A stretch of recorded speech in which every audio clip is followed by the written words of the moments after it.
Сходила, взяла, стала она у меня пить, неделю попила, то по сей день его этого кашля нету. А потом она у меня была метезависимая, значит, да. И думаю, так, сейчас я думаю, сейчас накоплю, продам одного бурушка, возьму денежки, пойду куплю ей, раз помогла при этой кашле аллергической, значит, поможет при метеозависимости. Пошла, взяла, она говорит, мама, вы же вы как вы такая податливая, что вы, как это? Но у меня сватья очень такая, ну, известный человек в городе, фармацевт, доктор фармнаук, я у нее спросила, Галина Григорьевна, вы слышали трансфер-фактор? Да, говорит. Я была у истоков трансфер-фактора, когда дочь заканчивала школу в 102-м квартале, значит, у нас знакомый муж заболел инсультом. И жена его прямо вот так поставила его. И он у нас танцевал на выпускном вечере.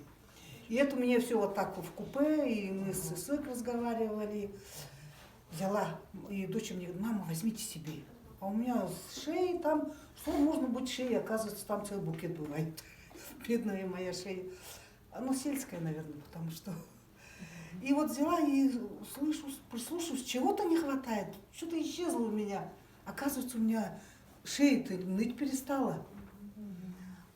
И взяли, значит, ребятишки тут что-то чири, побежала, все это все взяла, ему все поставили, принимаем все.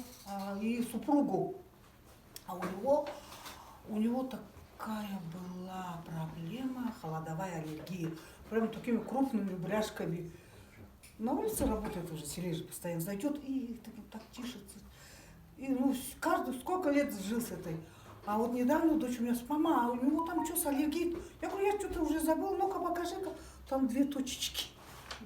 Ну вот так вот. И я уже вовсю уже Ну и вот я рада и знакомым своим предложила, родным, близким, чтобы именно, когда есть на себе результат, никого ничего агитировать не надо. Я ем, ешьте и вы, вот, принимайте и вы.